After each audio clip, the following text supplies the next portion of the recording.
People. Yes, indeed. For those who don't know, I have a particular hate for the cartoon series Doug. Not because the show itself is an ungodly, boring waste of time, though that certainly doesn't help, but more that anyone growing up with the name Doug was constantly tortured by the fact that this show was about a wimpy, unpopular dorka doofus who coincidentally shared the same name. Just hearing the theme music alone seems to be causing an impressive tumor in my brain that I have decided to name Pork Chop. I look forward to when it finally finishes me off and I never have to listen to that song again. But I digress. Once Disney took over and started running the show on ABC as opposed to Nickelodeon, fans were outraged because, you know, the original was such a classic. So once Disney asked the loyal fans if they would like to see a motion picture based on the astounding epic hero, people all over the world proudly replied, and the movie was made. And we're here to look at it today. Why? Because you hate me! People. By popular demand, let's take a look at Doug's first movie. First of all, I have to point out that this title is pretty pompous, as if to indicate that there's no doubt that our film is going to be so popular that, of course, it's going to warrant a sequel. But unlike Pokemon, the first movie, where they knew the sequels were already made, this one was just on its own. And, wouldn't you know it, the film didn't make enough money to milk any sequels. And that must be bad because this is Disney, the sequel-generating monsters! They take classic fairy tales and say, hey, what did ever happen after Happily Ever After? Well, you can find out in Cinderella 4, Filing Royal Taxes. But, I digress. The film opens in the 90s, but for some reason people act like it's the 50s, as being told by the 70s, as we see school bully Roger, not voiced by Billy West, buy your torches and pitchforks here, who's preparing to pull off another prank on Doug and his friend Skeeter. Don't you think this is kinda mean? It's unhealthy for me to bottle up my natural childlike spontaneity. I guess they're really hoping they're afraid of papier-mâché Chinese dragons. Very funny, you guys. Hardy har. Well, you had your fun. Now you can go home.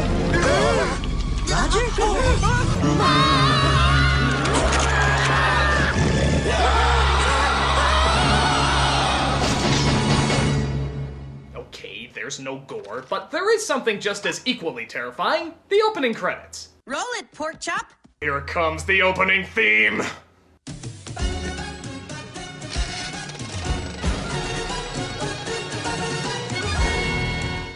You mean they changed the opening theme? That's me. Pork Chop. Hallelujah!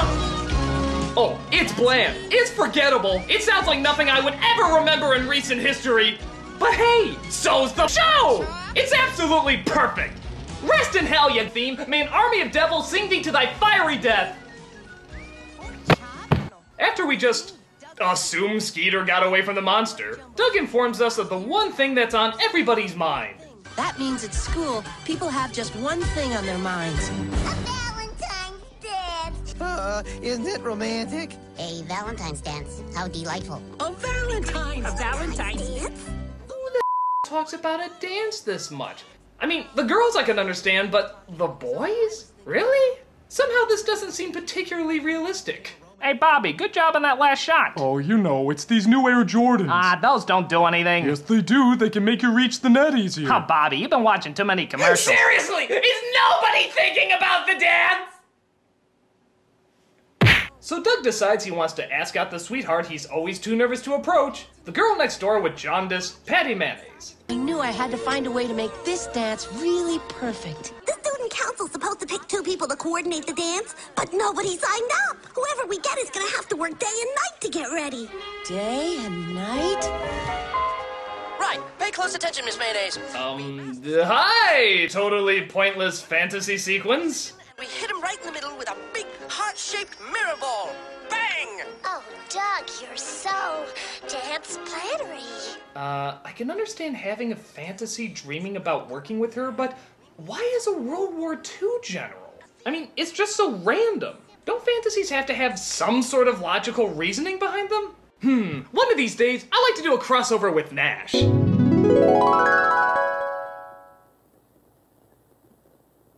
You are weird. think I'd be good at organizing a dance? I've never done anything like that. I think you'd be great at whatever you wanted to do, Patty. Especially me. Not much competition. So both Doug and Patty sign on for the dance committee, but only Patty gets chosen. The other position goes to a guy named Guy. Guy Graham, upperclassman, heads up, dinky dance, bang! Wow! It turns out Guy joined the committee to get fresh with Patty too.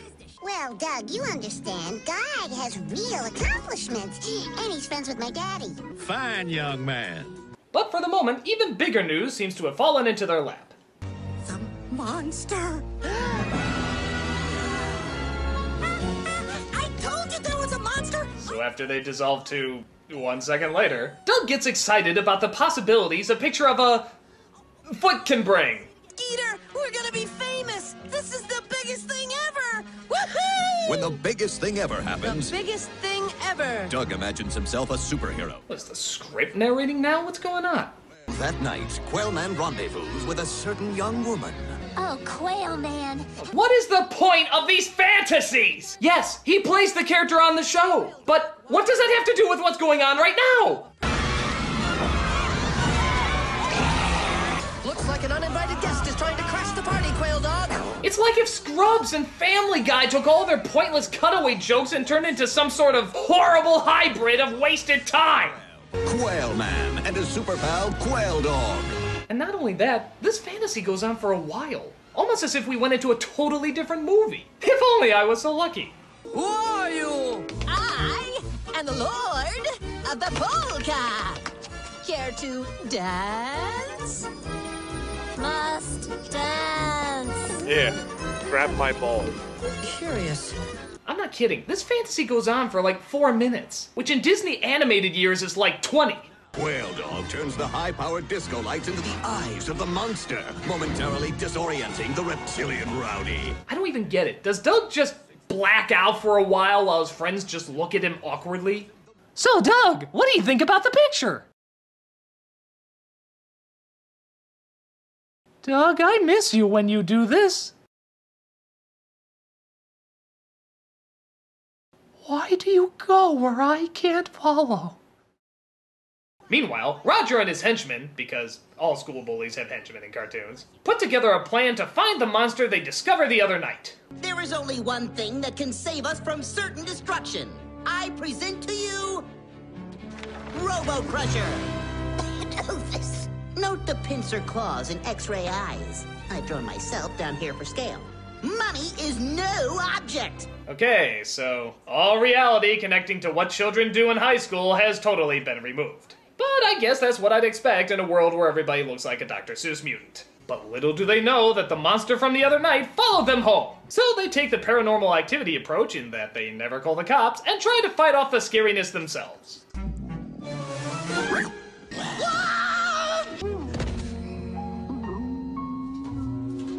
But they find out that the monster isn't scary at all. I dare even call him a complete letdown.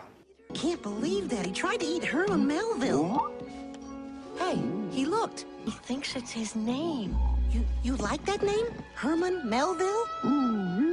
Okay, monster. From now on, your name is Herman Melville. Ooh, I feel disgraced somehow. So they go to their friend Mr. Dink to tell him all about the monster. And to be fair, he does manage to deliver the only funny scene in the movie. Virtual reality! It's like we're standing right in your living room. Exactly! Everything's right where it is in real life. It's exactly like being here, only much more expensive. Sort of like watching Doug on the big screen when you could be watching it at home for free. Mr. Dink, meet Herman Melville, the monster of Lucky Duck Lake. So they let the mayor know about their discovery, and I guess because she's in politics, her first reaction is to cover it up. You mean to tell me that he came out of that polluted lake? Bud, hang up. Dear? Now, if we call the newspaper owned by Bluffco and tell them we've got a story that Bill Bluff is a polluter, someone will kill the story. And let's just say it won't be good for Herman either. Being the mayor, it's not like I have any possible power to fix this problem at all, so I guess we're stuck. Get a clue! Get a clue, you moron! Get a clue! But But she does decide to hold a press conference the next day to show the monster on her terms. So Doug tells Patty about what's going on, right in front of Guy, who's good friends with Mr. Bluff. We have proof Mr. Bluff's polluting the lake. I wouldn't go around saying stuff you can't prove. Well, I've got proof. How dumb are you? In fact, if you look up dumb in the dictionary, you'll find a picture of... Well, should be you in there! You'll see tomorrow. It's going to be big, big, big, big news. But when the day of the big news conference arrives, Doug thinks there's something suspicious about all the reporters. Gee, what could have given him that idea? Maybe because they're all dressed like Robert Stack. Thank you, Mayor Tippy.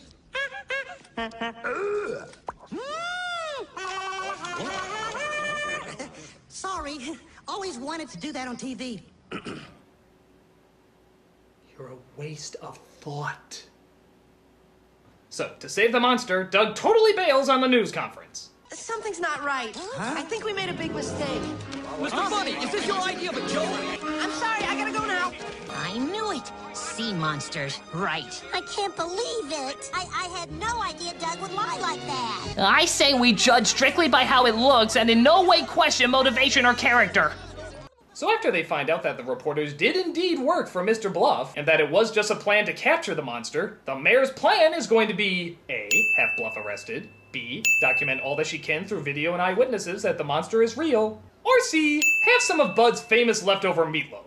Now, what do you say we have some of Bud's famous leftover meatloaf? Now you're talking. Let's go, boys. Am I on Mars? Tell me I'm on Mars! None of this makes any sense! I must be on Mars!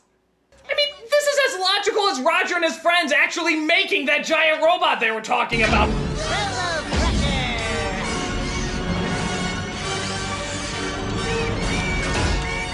Oh, what? You never did this in high school? I did it all the time! Right after I made the honor roll in Muggle Studies. Didn't you look at my plan? It's supposed to be this big compared to me. But it's okay. They have a shrinking ray to make him the scale they wanted. This is Rob. Take me back now. Hey, here's an idea. Instead of calling a news conference about a sea monster, why don't you call the news conference about a bunch of high schoolers that made a shrinking ray? Or a giant robot? Don't you think that should get some attention? Don't you think instead of just shrugging comedically, these kids should get a Nobel Prize for changing the world of science as we know it? What's wrong with you jelly bean-colored Simpson rejects? People. But I digress! Things, believe it or not, get even weirder as Roger's robot turns into a motherly housemaid. A sort of Julia Child bot, if you will. Now, let's change out of that beastly outfit and into something more presentable. Okay, this idea could be salvageable if she gets in a bloody death match with Rosie from the Jetsons. I don't know how they fit in, but trust me, they couldn't make it any worse.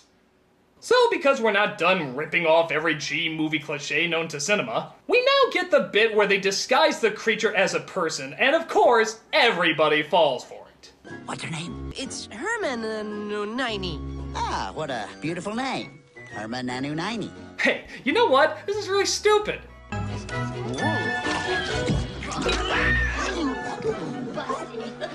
at Doug with that cute girl. Wait a minute. What? Look at Doug with that cute girl. Okay, alright. I can believe the boy's getting excited for the dance. I can believe the mayor not using her powers at all to prove an earth-shattering discovery. I can believe high schoolers can build a giant robot and a shrinking ray and have none of that get any media attention. But if you expect me to believe that any high school girl, mind you, will look at this deformed demon, think he's a female student, and actually verbally acknowledge that she's cute, you are fired from breathing. Please, pack up your desk and kindly leave live! But I digress! Doug, I'm not gonna stand here and be lied to. I'm not blind, you know. I know who you're really spending your time with. That Hermione girl you've been hanging around with all day. I already made a Hogwarts joke, so I'll just let this one go. Come on, Patty, she's not even a girl. I know you think I must be dumb because I believed all that monster stuff before, but I hope you don't think I'm that gullible, Doug. Well, you think that? And really, Doug, you're trying to date this girl? So later that night, Bluff captures the creature and they take him away. Trying to think of something to do, Doug comes across the story that Guy is writing for the school paper. On the screen, next week's Weekly BB. Monster destroyed. Bill Bluff a hero. We're too late. Herman's dead. Wait, you just said it was next week. Obviously he wrote it ahead of time before it happened. They killed Herman. This stinks. Yeah, but it's next week's paper. The horrible monster was blasted into smithereens, thus saving the dance organized by cool upperclassman Guy Graham. It's next week's paper! Night of fun turns into night of terror. Didn't you see Tomorrow Never Dies? It's a James Bond scheme! Wake up! Wait, the dance isn't until tonight. Of course. Guy wanted to make sure this was in next week's paper. You mean when I said it was next week's paper, it was actually next week's paper? Oh, Guy must have known I'd be stupid enough to do whatever it is my brain just did there. So, the night of the dance comes, and nobody seems to question why security has been up to Nazi-level extremes. We're so glad to see so many of you lovely people here tonight. We would especially like to welcome all the representatives of Illinois' law enforcement community who have chosen to join us here in the Palace Hotel Ballroom at this time. We certainly hope you all enjoy the show. They manage to find the monster and dress up the fembot to go in posing as him. Fire! Whoa, pretty harsh on the robot there, aren't you guys? Roger!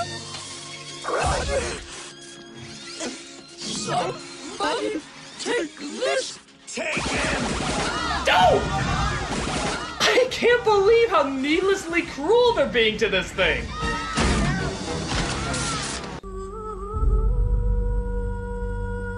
So they return the monster to the water and Bluff has to explain himself. Mayor Dink! Bill, I think you should discuss your pollution problems with me.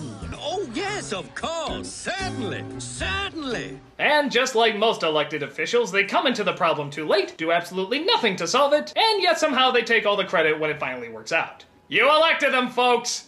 Patty? Are you okay, Patty? Herman! But the monster comes back one more time to say goodbye after the people have left. I forgot. I brought you something. Remember this? Herman Melville's works? Yes, he writes about a monster in the water who people try to hunt down and kill. But don't worry though, you'll enjoy the ending. So he goes back into the water and we get to see our favorite character one more time before the film ends. No, not that puke stain. There you are! Oh, you forgot your jacket! I feel so sorry for this thing! Roger! How is it in a cast of characters this big and literally this colorful, the only one I feel any amount of emotion for is the lifeless robot? It's actually kind of hard to watch. Roger! Go give him his coat, robot. You have America on your side! Patty and I danced on the dock under the moon for quite some time. I wouldn't have minded if it had gone on forever.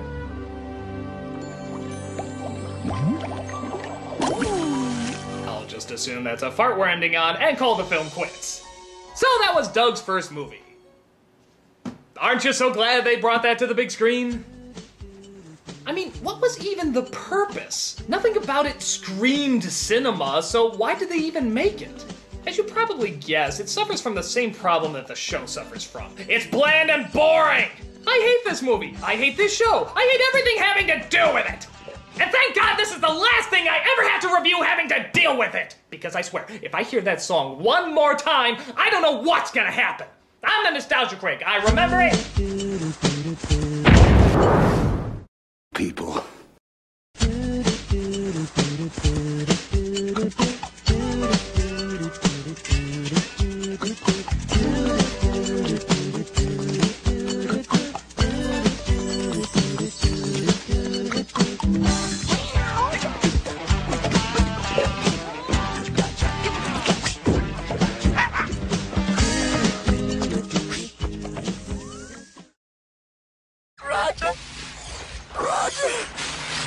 Roger!